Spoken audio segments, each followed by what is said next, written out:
Hello મિત્રો, નમસ્કાર. તમારું સ્વાગત છે આપણી આ ચેનલ કાનૂન નોલેજમાં. તો વિદ્યાર્થી મિત્રો, આજે આપણે પીએસઆઈનું પત્રલેખન લઈને આવ્યા છીએ. બરાબર, આ પત્રલેખન યુસીસી ઉપર છે. બરાબર, જે એક ખૂબ ચર્ચાનો મુદ્દો છે, તે પણ તમને બધાને ખબર છે.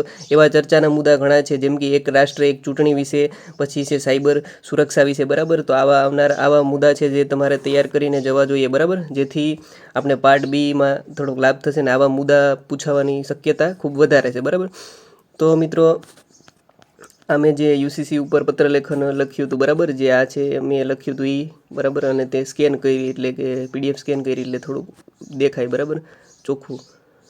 તો શરૂઆત કરીએ મિત્રો. આમાં તમે તમારી રીતે પણ શબ્દો ઉમેરી શકો. બરાબર, તો પત્રલેખનમાં કેવી રીતે જોઈએ આપણે?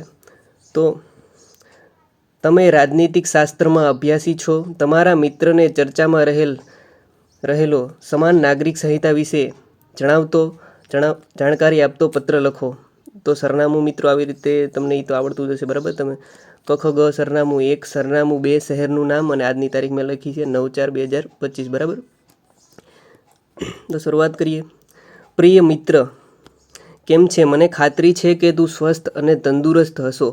તને યાદ હશે કે ગયા વેકેશનમાં સમાન નાગરિક સંહિતા યુસીસી યુનિફોર્મ સિવિલ કોડ વિશે પૂછતો હતો, અને સંજોગો પણ કંઈક એવા જ બન્યા છે. ઉત્તરાખંડ રાજ્યએ સમાન નાગરિક સંહિતા લાગુ કર્યું, જે એક ઐતિહાસિક અને સ્વતંત્રતા બાદની અકલ્પનીય અસર જણાય છે, જે આપણા રાજ્ય ગુજરાતને પણ મહદઅંશે અસર પહોંચાડશે. બરાબર, તો આપણા ગુજરાતમાં પણ લાગુ થવાની છે. બરાબર, જે યુસીસી ઉપર.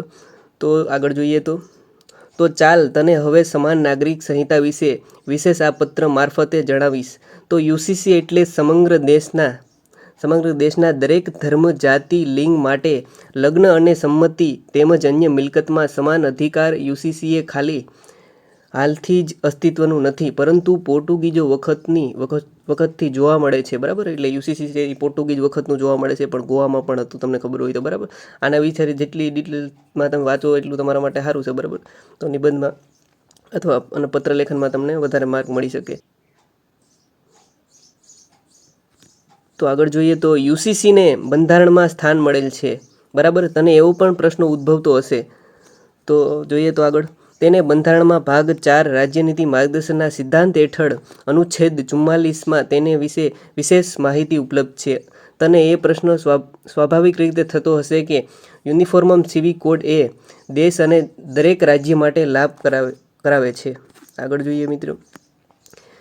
તેના ઉત્તર રૂપે જણાવીશ કે યુસીસીના ઘણા બધા લાભો છે. તેમાંથી મુખ્ય લાભો વિશે જણાવું તો પ્રથમ, દેશના દરેક ધર્મના લોકો માટે સમાન કાયદો અને અધિકાર મળશે. પછી તેમના વચ્ચે ભાઈચારો વધશે. મહિલાઓને સંપત્તિનો ભાગ આપી સશક્તિકરણ થશે. તેમજ દેશ માટે દરેક ધર્મ વિશેના અલગ અલગ કાયદાને બદલે એક જ કાયદો સમગ્ર દેશમાં સમાવિષ્ટ થશે. બરાબર, આમ જ ફાયદાની સાથે આના ઘણા ખરા નુકસાન પણ છે. બરાબર, એટલે અહીંયા ઘણા બધા પડકારો પણ રહેલા છે. બરાબર, તમે ગમે તે શબ્દ ઉમેરી શકો. બરાબર, જો પડકારો વિશે જાણીએ તો દેશ એ વિશાળ જનસંખ્યા ધરાવે છે, એટલે કે તેના માટે એક જ કાયદો અવ્યવસ્થા ઉત્પન્ન કરશે. સાથે ધર્મના સરકારની દખલગીરી પણ જોવા મળશે. દેશમાં હજુ પણ શિક્ષિત લોકોનું સ્તર ઘણું નીચું છે. તેના કારણે યુસીસી વિશે દરેક લોકો માટે સમજણ કેળવણી ખૂબ જ મુશ્કેલ ભર્યું છે. તો આગળ જોઈએ મિત્રો.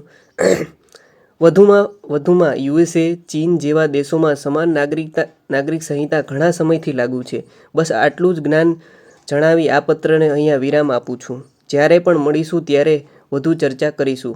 આભાર સહ જણાવવાનું. બરાબર, કે તારો વિશ્વાસુ પ્રિય મિત્ર. બરાબર, તમે ગમે તે લખી નાખો અબક. બરાબર, તો મિત્રો આગળ આપણે જોશું તો એક સાયબર સુરક્ષા વિશેનો છે. બરાબર, તે પણ તમારે એના વિશે પણ થોડીક માહિતી એકઠી કરવી. બરાબર, જેથી પૂછાવાના શક્યતા વધારે છે. પછી એક રાષ્ટ્ર એક ચૂંટણી વિશે છે. બરાબર, તો ટાઈમ મળશે તો એનો પણ એક પત્ર લેખન લઈને આવીશ. બરાબર, અને એક નિબંધ. બરાબર, જે આપણને ઉપયોગી થશે પીએસસીની પરીક્ષા માટે.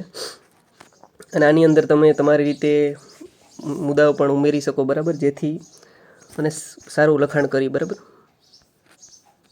તો મિત્રો મળશું એક નવા વિડીયો સાથે. જય હિન્દ, જય ભારત.